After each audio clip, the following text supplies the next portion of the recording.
and welcome back into Cullman today. I'm Debbie Wood along with Jeremy Harbin. Jeremy is here this morning. We're going to learn all kinds of great fun things, and good morning to you.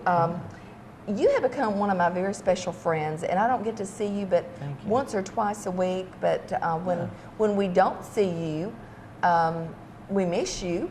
And I hope that you miss us. But definitely, always. You share with our audience a little bit about your history, if you will. You know, where you were raised and that kind of thing. So I was born in Southern California on a military, or I was born off the military base, but into a military family. I forgot that. In Orange County, just south of Irvine, and so spent my first 11 years there, and then moved here when my dad retired from the Marine Corps, moving back towards his family roots. And then, so we spent the next 20 years here. And so I went to Fairview, graduated from there. But a very important moment in my life was the first or the second summer that I was here. And so I was 11 and a half and came home and was after church camp and was praying that God would just use me and to make a difference, and wanted things to change in my life. And in that moment, felt a very strong call to be a minister of the gospel. And at 11 and a half. At 11 and a half, and then so, which led to 2 weeks after I turned 12 for Mission Sunday, I spoke my first sermon in a church. So standing in a pulpit at 12 years old. So. Wow, and your mom and dad were just thrilled. I mean, they had to be so proud. Very thrilled. And so early on, about 17, became an ordained minister, and have been working on and off in ministry, whether it was full-time or part-time, ever since the age of 12, whether it was speaking to my youth ministry or traveling and helping plant churches.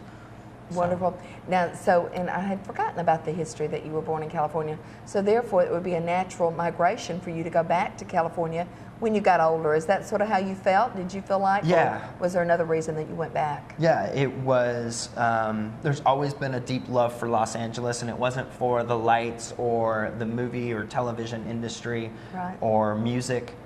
It was a deep love for the people and the culture and to make a difference. The fact that it is the city of angels, and what that is the city of messengers, and how that city has been used to transform the world and influence the world. I felt like a deep call to go there and be an influence and find its roots and get it back to its roots of being a messenger and being someone who's influential for the gospel. And so, yeah. So how did you end up? Did you just take a leap of faith and get in the car and say, Mom and Dad, I'm gone? What did you do? How did you do it? So when I went to intern in ministerial school, I was in Phoenix, Arizona at a church called Phoenix First Assembly, and they have a sister church and sister organization in Los Angeles, right in the heart of Echo Park at the time, and got to go and intern there, and it was based in a hospital, and it's called the Dream Center, and just fell in love with people, fell in love with culture, not in the best neighborhood, which was great, so I didn't fall in love again with the lights or any of those things, but fell in love with people.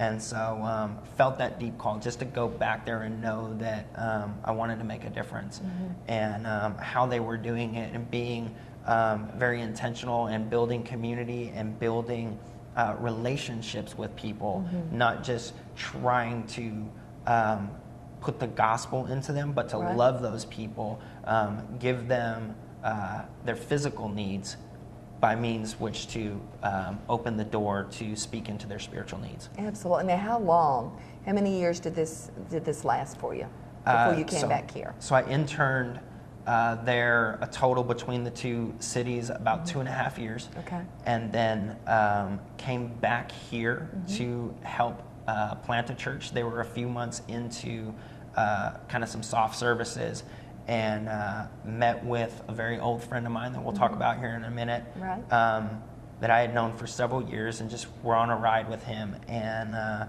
he asked me if I would come back and be a part. couldn't help but say yes to him and be a part of that. And so came back to Cullman and spent another 2.5 years helping really plant and establish that church. And how long has this been? How long ago was that? That was about 10 years ago. 10 years ago, okay. So there has been about a 10-year span. Yeah. At that time, you helped him get everything going. Then did you go back to California?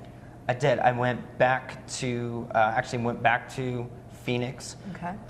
Spent a couple more years there working in the church where the school was connected to. Right. Doing some teaching and training of young leaders, talking about my experience in helping plant a church and being a part of a church plant and helping them launch out into ministry. And so, and at that point, about another 2.5 years into that, I really felt that I needed to make that transition into Los Angeles and so starting to figure that out and how that looked. And a door opened. Took a major pay cut, and matter of fact, my income by itself was about half of what me and my then wife had together. Had it together, wow. Yeah. So that was a leap of faith. It was. I mean, not just driving and going back out there, but just to change and just to go to do that. So during that time span, when you took that new position at half the salary, what were you doing and how did you feel about, I mean, do you think you made a lot of differences in different lives, or how do you? I did. So I got the opportunity to take a small annex of the school and go there and teach urban church planting and missions. Right. So raising young leaders in an urban environment, as well as teaching people how to do conversational evangelism. And so we had people coming from all over the country and eventually all over the world coming there just to learn how to conversate with people in the street, not necessarily have to present the gospel right away, but to have a conversation instead of a debate or an argument, and begin to invite them into that conversation and how to do that. And so while being in the middle of Los Angeles, getting to influence the world just by people coming there and wanting to be a part of what's going on in the Los Angeles culture. That is so neat because you actually, once someone, you meet people and you're able to do that and you draw them in and they become a friend,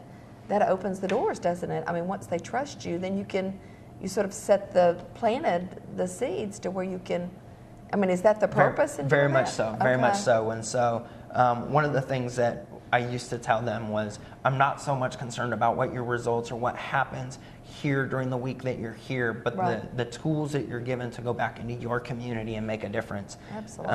And one of those was a moment with a couple of young, junior high, early high school kids, and they were walking around and they thought they had this elevated idea of who I was because I was teaching them all of these skills. And I said, I want to show you what this really looks like when you're living in the city. I said, you're feeling pressed to try and make a difference right now. I said, but I live in this city and I live in a different culture than you do. And so I want to show you what that looks like. And I just got to spend some time, and we went to this small, at that time, a very popular yogurt place. And so we went there, and I walk up and I ordered for the girls and the young man, and we ended up, I called them by name, called the server by name, and just spoke positive and uplifted them and told them how great that this yogurt was going to be. And you could see the countenance lift on their face and just the airiness of who they were.